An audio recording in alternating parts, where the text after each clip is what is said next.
present.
Pokoknya Melati mau pulang sekarang. Kenapa Melati?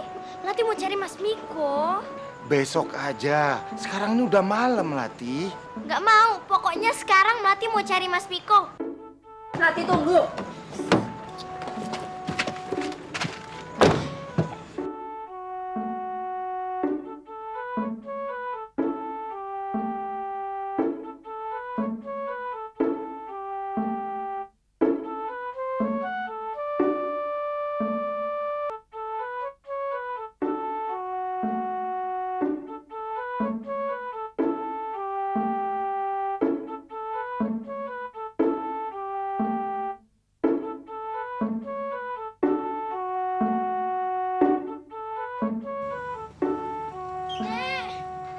Ada apa, Melati? Ikut Melati yuk. Ikut kemana? Nyari Mas Miko. Mas Miko kok dicari? Iya, soalnya Mas Miko tuh kabur dari rumah. Udah 2 minggu loh. Kabur atau mencari rumah baru? Maksud nenek?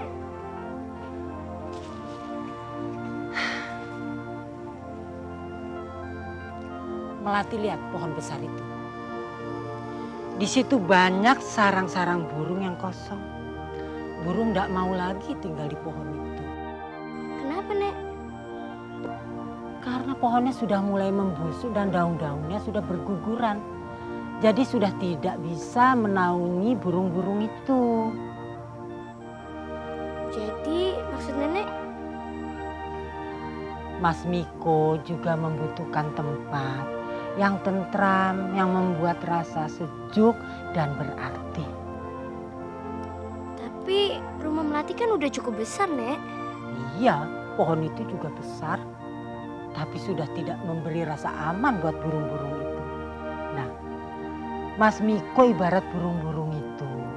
Dia juga membutuhkan tempat yang membuat hatinya tentram, yang membuat hidupnya indah, berarti dan ternaungi. Dan itu adanya di sini.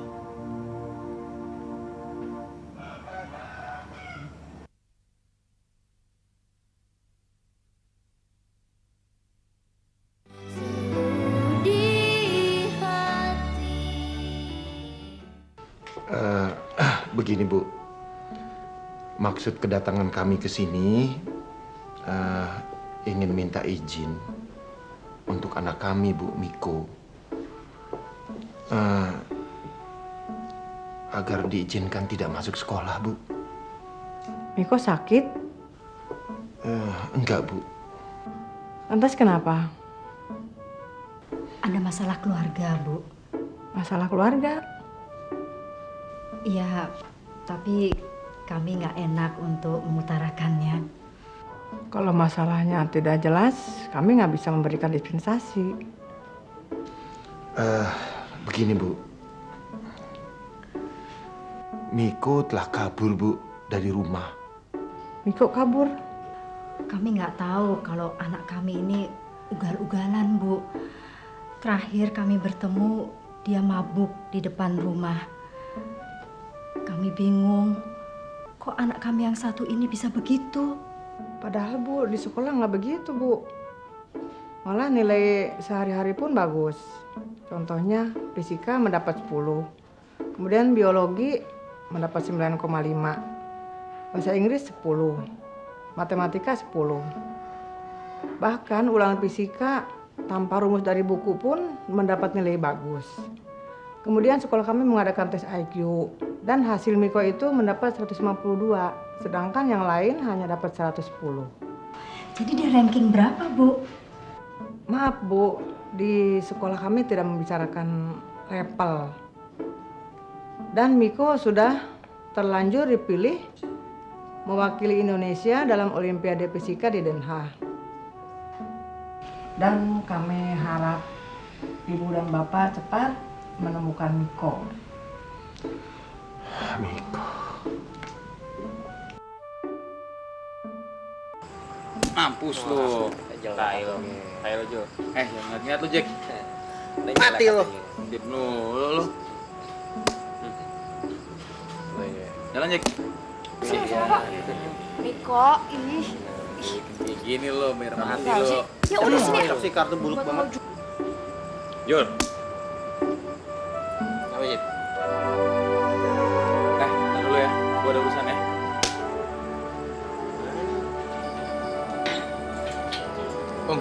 Sebentar, Om.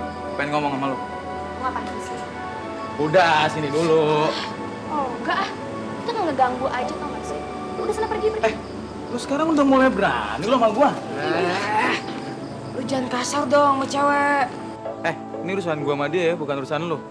Urusan dia, urusan gue juga. Urusan lu, urusan gue juga. Tapi ini lain. Dia cewek gua. Oh, dia cewek lo? Sorry. Gue nggak tahu, sumpah. Oke? Tanya lebih banyak ngomong lo ya. Lu apa lu bilang? Udah. Sorry, Jul. Gue bukan cewek lo. Gue tahu lo emang jagoan di sini. Dan gue pernah ngerasa aman sama lo. Tapi bukan berarti lo bisa anggap gue sebagai cewek lo. Ingat ya, gue bukan milik siapa-siapa. Gue milik diri gue sendiri. Jadi, gue bebas kan nentuin siapa yang berhak gue ajak bicara dan gue ajak temenan. Termasuk lo sama Miko. Jadi, jangan gereh. Eko.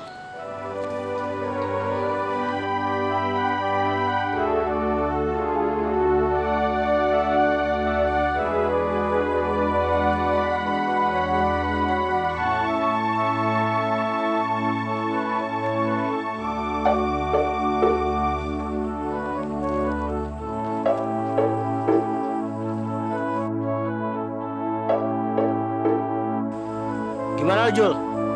Katanya geng sebelah mau damai. Benar. Ya, Cet. Kelihatannya kita mau diserang nih. Nggak mungkin mereka nyerang kita. Bener loh. Benar. Mana berani mereka sama kita?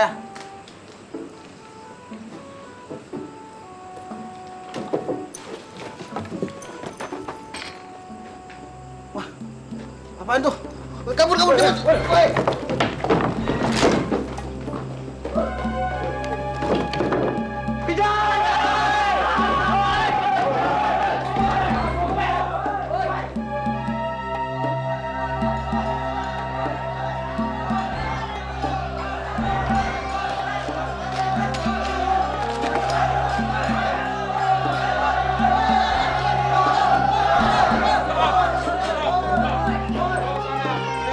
Wah!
Jol!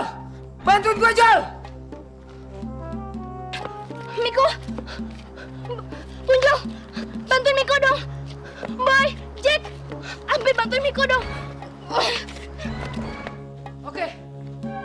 Sekarang gue sendiri. Ayo lo!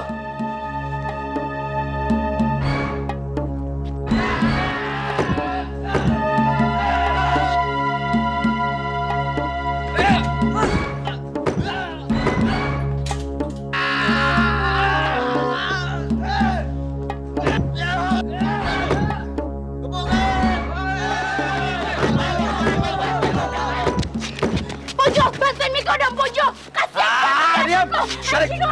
Miko! Pojo, lo dasar lo! Gue benci sama lo, Pojo! Pojo, gue benci sama lo! Dasar pengecut lo, Pojo! Dasar!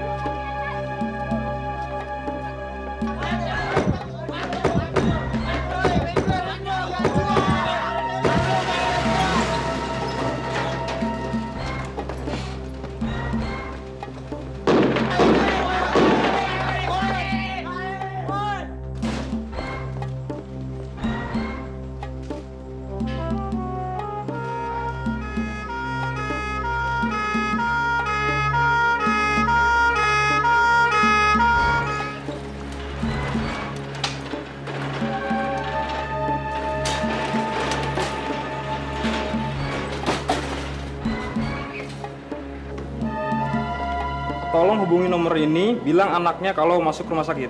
Siapa?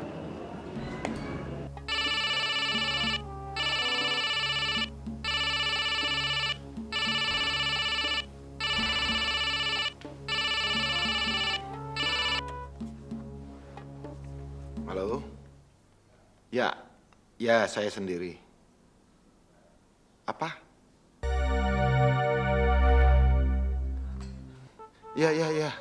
Ya, saya segera ke sana.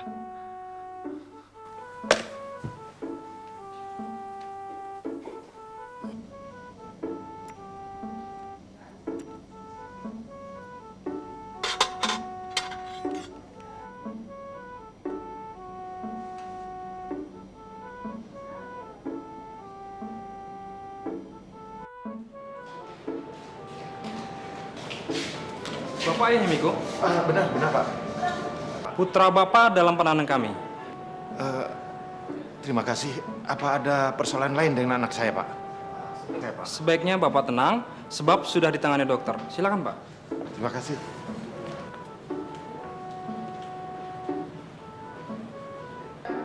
Bu, si Miko sekarang ini di rumah sakit, terkapar. Iya, kok kenapa yang ibu pikirkan itu kontrak show? Enggak, ayah nggak mau tahu. Pokoknya batalkan, datang ke sini. Bu, keluarga itu lebih penting, ngerti? Ya udah, cepat.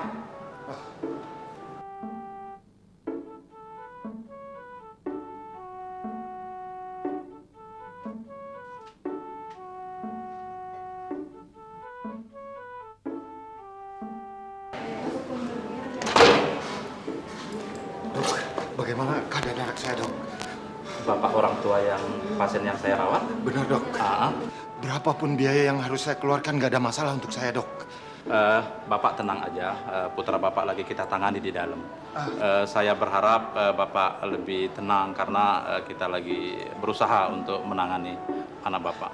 Terus saya takut di bagian kepalanya, Dok.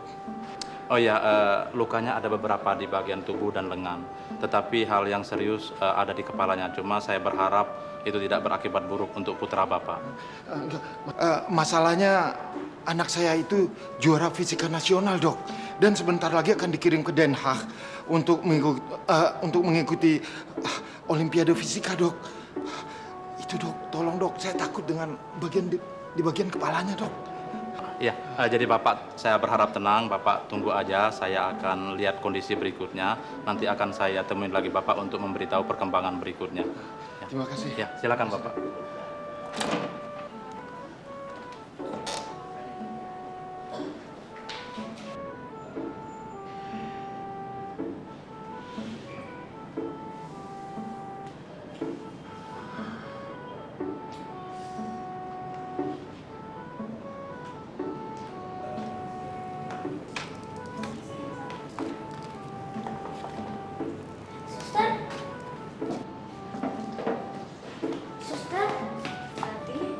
Mas Miko gimana? Kondisi Mas Miko masih belum baik. Dan Mas Miko masih perlu banyak istirahat. Tapi Melati pengen lihat Mas Miko. Nanti setelah Mas Miko agak baikan, Melati pasti bisa bertemu dengan Mas Miko, ya?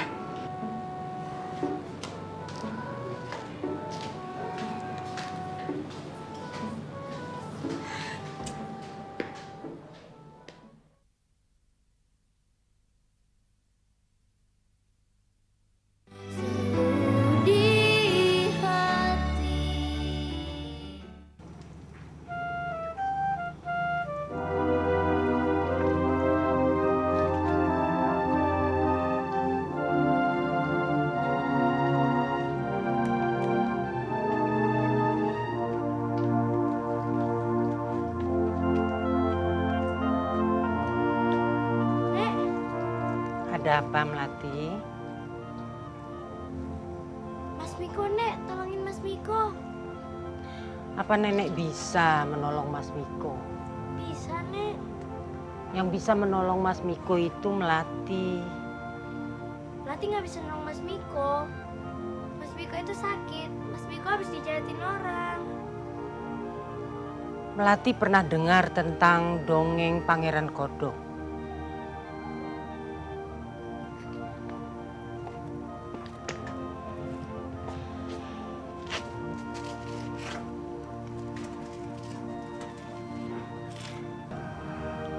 Zaman dahulu ada seorang pangeran yang tampan, gagah, dan pintar seperti Mas Miko. Tapi dia dijahati oleh nenek sihir sehingga menjadi kodok yang jelek. Nah, kodok itu terbuang dari istana karena memang orang tidak mengenali dan tidak mempedulikan. Ya disangka kodok biasa kan? Dengan hati yang sedih, Pangeran Kodok itu meninggalkan istana. Kodok jelek itu mulai hidup di pinggir-pinggir jalan, di got-got kota, malah sampai di tempat-tempat sampah. Sampai suatu waktu ada seorang putri cantik yang melihat kodok itu dan merasa kasihan. Dia memungut, menyayangi, dan dengan hati yang tulus dan jujur, dia mencium kening kodok jelek itu. Melati tahu apa yang terjadi. Karena ciuman kasih sayang yang tulus dari sang putri untuk kodok jelek itu, tiba-tiba kodok jelek itu terbebas dari pengaruh nenek sihir. Dan dia kembali menjelma seperti sedia kala. Pangeran yang tampan, gagah, dan pintar seperti Mas Miko. Jadi, kalau Melati sayang sama Mas Miko pasti sembuh. Iya.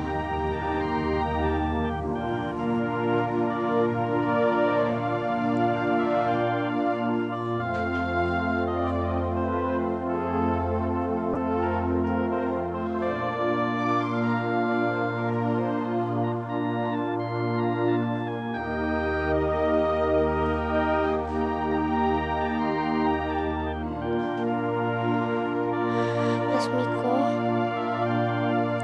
maafin Melati ya. Melati udah jahat sama Mas Miko. Mas Miko mau kan memaafkan Melati?